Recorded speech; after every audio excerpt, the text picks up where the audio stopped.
Bonjour à tous. On se retrouve cette semaine pour faire des révisions. Normalement, vous le savez, ça aurait dû être la semaine du brevet blanc. Donc on va en profiter pour réviser plusieurs petites choses. On ne va pas aborder de nouvelles notions cette semaine, c'est pas l'objectif. Donc aujourd'hui, nous allons travailler sur les calculs et surtout sur le calcul mental, car beaucoup d'élèves ont encore du mal à faire les calculs de tête. Et au lycée, notamment au lycée général, vous allez vous faire gronder par vos professeurs, vous allez vous prendre des punitions de calcul à faire, etc. Parce que vous devez absolument savoir calculer tout seul, sans calculatrice. Donc dans une première partie, on va déjà revoir les règles de calcul avec les nombres relatifs. Donc les nombres relatifs, vous vous rappelez, c'est des nombres qui sont soit positifs, soit négatifs. Ils peuvent être entiers, décimaux, ça n'a rien à voir. Donc pour calculer la somme ou la différence, on est d'accord, donc pour ajouter ou soustraire des nombres relatifs, voilà ce qu'on va faire. On va garder le signe du nombre qui a la plus grande partie numérique, puis il faudra regarder, est-ce qu'ils ont le même signe? Bah oui, s'ils ont le même signe, ça veut dire que je vais les ajouter. S'ils ont des signes différents, par contre, je vais faire une différence. Je vais les soustraire. On regarde le premier exemple, donc on a 10 plus 15. Donc ça, c'est quelque chose qu'on sait faire depuis toujours, mais si on revient à la règle, on a un nombre positif, 10, un nombre positif, 15. Donc, ils sont tous les deux positifs. J'ajoute donc leur valeur, ça fait 25. Ici, j'ai un nombre négatif, un nombre négatif. Donc ils sont tous les deux négatifs, ça reste du négatif. Ils sont du même signe, donc j'ajoute 10 plus 15, 25. J'ai un négatif, un positif. Donc ils ne sont pas du même signe, je dois me demander qui a la plus grande partie numérique, 10 ou 15. C'est 15, donc je prends le signe qui vient avec 15. Avec 15, le signe c'est plus. Comme ils n'ont pas le même signe, je fais une différence, donc 15 moins 10, il reste 5. 10 moins 15, positif, négatif. Alors, qui est le plus grand, 10 ou 15? C'est 15, donc je prends son signe, c'est moins. Et je fais maintenant la différence, 15 moins 10, il reste 5. Ça, c'est les 4 cas de figure que vous pouvez avoir avec les mêmes nombres. D'accord? Donc réfléchissez sinon avec les températures. Il fait 10 degrés, je gagne encore 15 degrés, donc ma température va augmenter. Il fait moins 10 degrés, je perds encore 15 degrés, donc ma température va être encore plus basse. Il fait moins 10 degrés, je gagne 15 degrés, donc ma température va augmenter. Il fait 10 degrés, je perds 15 degrés, ma température va baisser. C'est ce genre de choses que vous pouvez vous lire dans la tête. Alors, pour pouvoir multiplier et diviser le nombre relatif, il va falloir vous rappeler la règle des signes. La règle des signes, c'est que quand j'ai deux nombres de même signe, alors forcément, le signe du produit ou du quotient, donc de la multiplication-division, est positif. Si j'ai deux nombres de signes différents, alors leur multiplication et leur division sera forcément un nombre négatif. Plus 3 fois plus 4, j'ai deux nombres positifs, donc le résultat va être positif. 3 fois 4, 12, donc plus 12 ou 12 tout simplement. Moins 3 fois moins 4, ils sont tous les deux du même signe, on est d'accord? Moins, donc ça va faire un nombre positif, 3 fois 4, 12. J'ai un nombre négatif, un nombre positif, ils sont de signes différents, c'est un moins. 3 fois 4, 12. Un nombre positif fois un nombre négatif, ils sont de signes différents, c'est donc moins. Et 3 fois 4, ça fait toujours 12. Cela reste valable pour la division. J'ai un négatif, un positif, donc ils sont de signes différents, ça fait moins. Et ensuite, 28 divisé par 4, je dois donc me demander 4 fois combien égale 28, c'est 4 fois 7, donc le résultat de ce calcul est moins 7. Alors, rappelez-vous, ça c'est quelque chose qu'on a vu, maintenant on va faire des calculs un peu plus complexes comme celui-ci. Il va falloir dans un premier temps, pour le premier exemple, vous rappeler que si j'ai un moins devant une parenthèse, alors pour l'enlever, il faut changer les signes. Donc en fait, pour faire ce calcul-là, donc moins 5, lui, ne change pas. Par contre, là, je dois prendre moins 3. Donc je dois prendre l'opposé de moins 3. L'opposé de moins 3, c'est plus 3. Donc en fait, le calcul que j'ai à faire, c'est moins 5 plus 3. Donc ils ne sont pas du même signe, je regarde qui est le plus grand. C'est 5, donc je prends le signe moins. Comme ils n'ont pas le même signe, je fais une différence. 5 moins 3, ça fait 2. Ici, c'est pareil. Je vais avoir un moins devant une parenthèse. Sauf qu'en fait, j'en ai deux des parenthèses. Donc là, la priorité, rappelez-vous, opératoire, fait qu'on commence par les parenthèses les plus à l'intérieur. Donc je commence par recopier tout ce que je ne vais pas calculer. Et je m'intéresse à cette parenthèse-là. Donc cette parenthèse-là, moins 1, moins 9, je vais devoir prendre son opposé. Donc ça veut dire que ça va devenir plus 1, plus 9.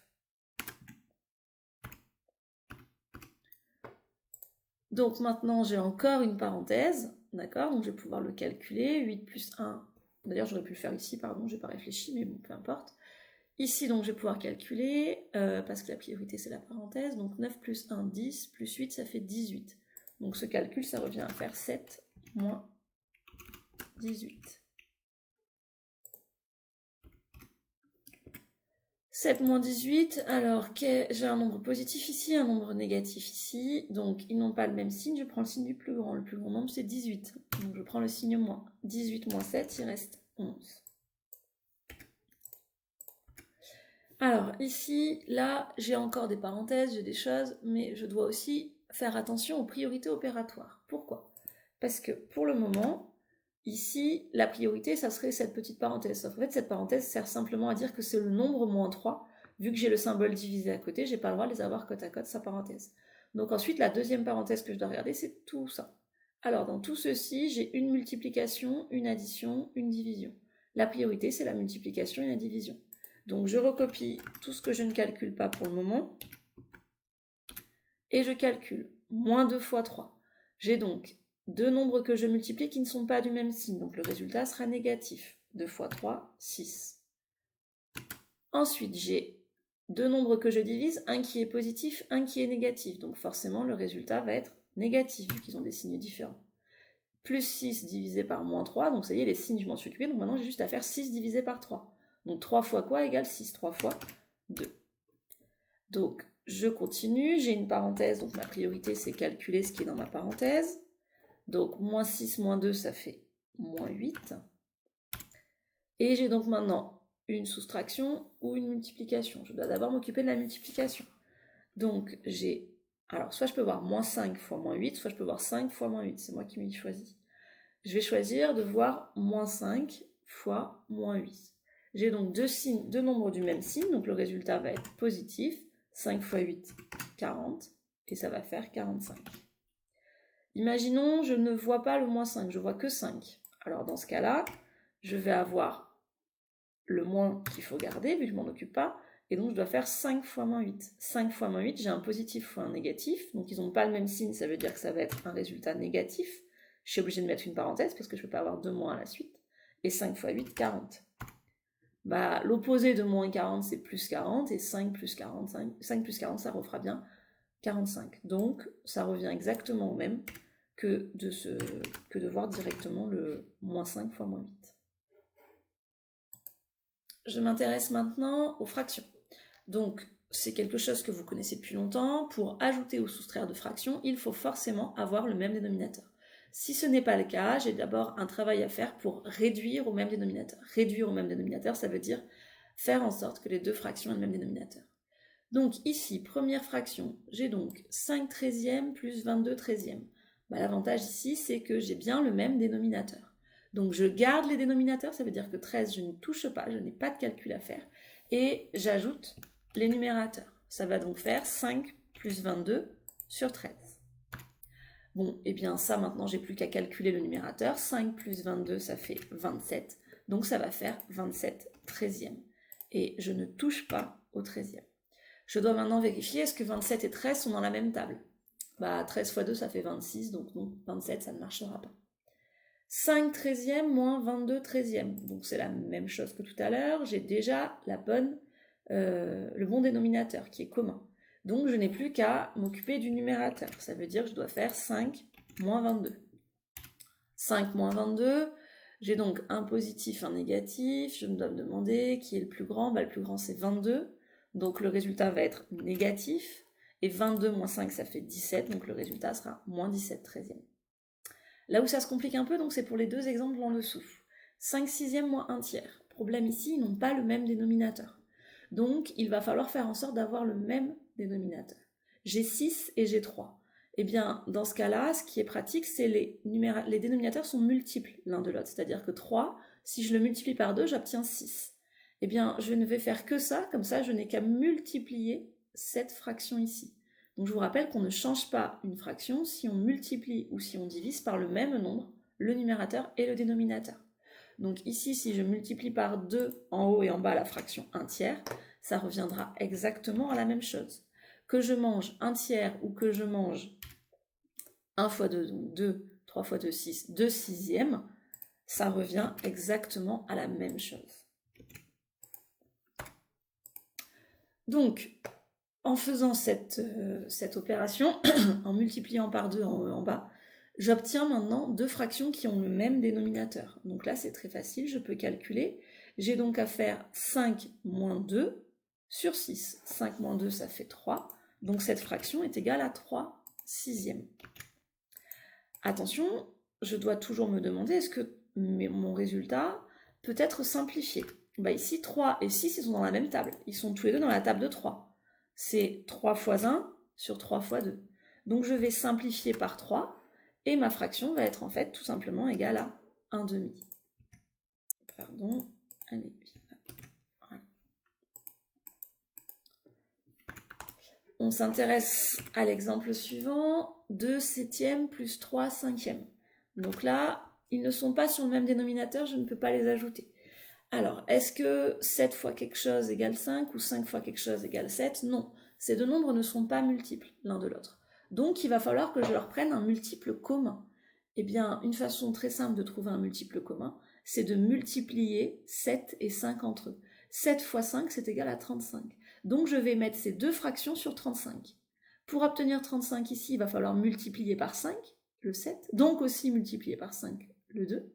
Et pour obtenir 35, avec cette fraction, il va falloir multiplier par 7 en bas, donc évidemment par 7 en haut aussi. On obtient donc ceci. Je calcule mes multiplications, je trouve les résultats de mes produits. Donc 2 fois 5, ça fait 10. 7 fois 5, 35, ça c'est normal. 3 fois 7, ça fait 21. Et 5 fois 7, ça fait 35. J'obtiens donc ceci. L'avantage, c'est que désormais, je suis revenue à la même chose qu'au début. J'ai le même dénominateur, donc je n'ai plus qu'à ajouter les numérateurs. 10 plus 21, ça fait 31 sur 35. 31 et 35 ne sont pas multiples l'un de l'autre, donc la fraction n'est pas simplifiable. Pour multiplier et diviser les fractions désormais. Pour multiplier les fractions, on multiplie les numérateurs entre eux et les dénominateurs entre eux, tout simplement. Donc ici, j'ai 2 tiers fois 7 neuvièmes, ça veut donc dire que je vais devoir faire 2 fois 7 au numérateur sur 3 fois 9 au dénominateur.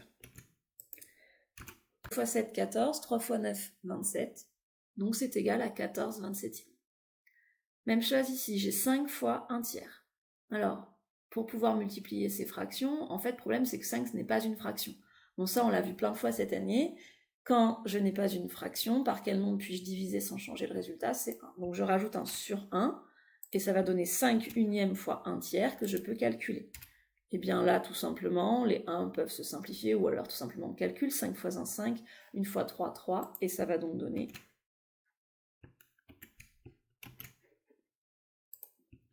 5 tiers. Alors, là où il faut faire attention, c'est quand je vais avoir des grands nombres. Ici, j'ai 16 21e fois 35 24e. Si je dois calculer ça, on est d'accord, je dois faire donc 16 fois 35 sur 21 fois 24. Problème, eh bien, ce calcul-là, 16 fois 35, je ne sais pas le calculer de tête. Donc, ça veut dire que je vais commencer par simplifier. Donc, 16, c'est 2 fois 8. 8, on peut encore le décomposer, c'est 2 fois 4. 4, on peut encore le décomposer, c'est 2 fois 2. Donc au final, 16, c'est 2 fois 2 fois 2 fois 2. 35, c'est 5 fois 7. 21, c'est 3 fois 7. 24, c'est 2 fois 12. 12, on peut encore le décomposer, c'est 2 fois 6. Et 6, on peut encore le décomposer, c'est 2 fois 3. Donc au final, 24, c'est 2 fois 2 fois 2 fois 3. Donc, en décomposant, j'obtiens ceci. L'avantage, c'est que là, je n'ai fait que des choses de tête qui sont des multiplications toutes simples, et je vais pouvoir trouver le résultat. Pourquoi? Parce que maintenant, le 2, j'en ai un en haut, un en bas. Je peux donc simplifier par 2. Mais j'en ai encore un autre, donc je peux encore simplifier par 2. Encore un autre, je peux simplifier par 2. Le quatrième, par contre, il y en a un au numérateur, mais il n'y en a pas en bas. Donc je ne peux pas simplifier une quatrième fois par 2. Donc ce 2-là reste. Le 5, est-ce que le 5 du numérateur se retrouve au dénominateur? Non. Le 7, oui. Donc je vais pouvoir simplifier par 7. Donc si j'ai été attentif, en haut il va rester 2 fois 5, et en bas il va rester 3 fois 3. Et l'avantage c'est que ça maintenant je peux le calculer. 2 fois 5, ça fait 10. 3 fois 3, ça fait 9. Donc cette fraction, c'est 19e. Et j'ai déjà tout simplifié, donc j'ai même pas besoin de me poser la question à la fin. Alors, on passe à la division. Donc là, on a une fraction de fraction. On a 8 neuvièmes sur 24 tiers. Donc là, en fait, pour que ce soit plus simple, cette fraction de fraction, on peut l'écrire en ligne, sous la forme d'une division. Je vous rappelle qu'une fraction, c'est comme une division. Donc ça, c'est égal à 8 neuvièmes divisé par 24 tiers. Alors, quelle est la règle pour diviser? On la relie. Diviser deux fractions revient à multiplier par l'inverse. Alors, l'inverse, c'est quoi? Ça veut dire que au lieu de diviser par 24 tiers, je vais multiplier par l'inverse. Je vais inverser. Ça va devenir 3 24e.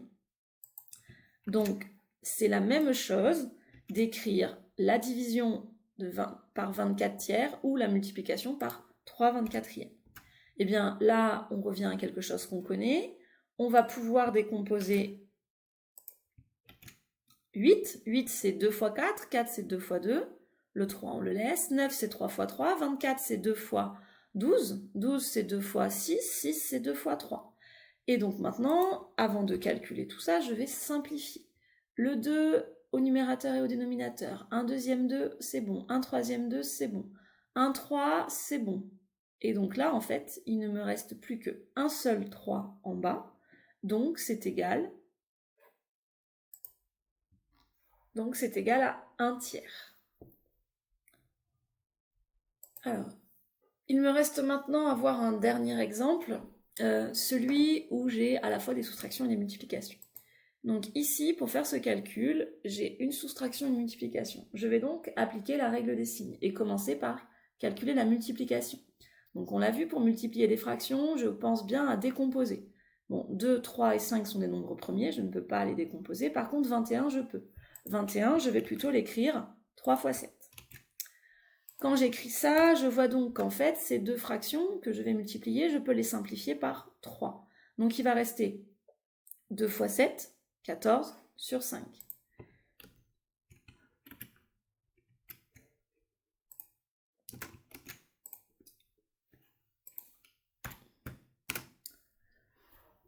Donc maintenant, j'ai la fraction 5 tiers moins 14 cinquièmes, j'ai donc une soustraction. On se rappelle la règle, pour soustraire deux fractions, il faut avoir le même dénominateur. Pour le moment, ce n'est pas le cas.